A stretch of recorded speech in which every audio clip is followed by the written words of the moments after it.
வாழ்க வையகம், வாழ்க வையகம், வாழ்க வளமுடன். சிவாய நமக.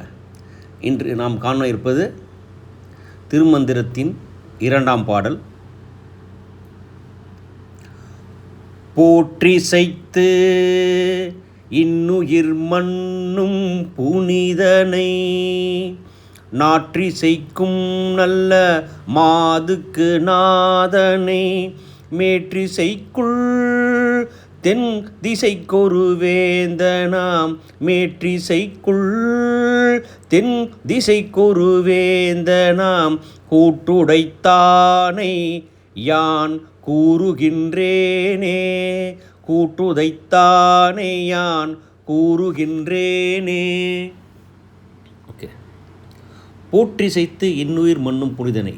இந்த மண்ணில் வாழும் உயிர்கள் அனைத்தும் போற்றி புகழத்தக்க ஒரு புனிதமான இறைவன் யாருன்னு சொல்கிறாரு. இன்னும் திருமந்திரத்தை ஃபுல்லாக சிவனை பற்றி சொல்லிட்டு இருக்காரு. அதை ஒவ்வொரு பாடலையும் மிக அழகாக விளக்குறாரு. நாற்றிசைக்கும் நல்ல மாதுக்கு நாதனே. நாற்று திசைக்குனா 4 திசைகளுக்கும் அவர்தான் தலைவன். நல்ல மாதுக்கு நாதன். நல்ல மாது என்றால் பார்வதின்னு அர்த்தம். சிவன் பார்வதி, சிவன் சக்தின்னு சொல்கிறோம் இல்லையா, அவர் தான் அந்த பார்வதி. அவருக்கு நாதனாகிய இறைவனை மேற்றிசைக்குள் தென் திசைக்கு ஒரு வேந்தனாம்.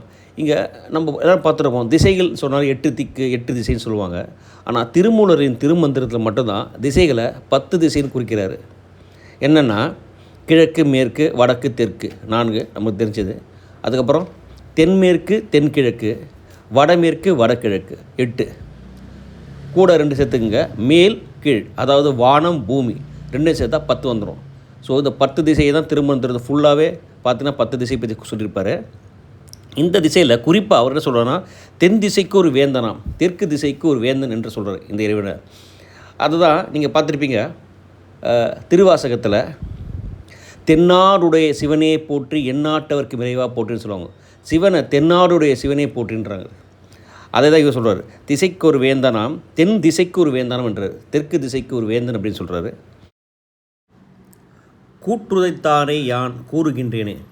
கூற்று என்றால் காலன், காலனை உதைத்தவன், காலனை காலால் உதைத்தவன். அப்போ சிவன் யமனை காலால் உதைத்த கதை. அப்படிப்பட்ட சிவனை பற்றிதான் நான் இனி வரும் திருமந்திரத்தின் 3000 பாடல்களையும் சொல்ல இருக்கின்றேன் என்பது இங்கே சுட்டி காட்டுகிறார். நன்றி, வணக்கம்.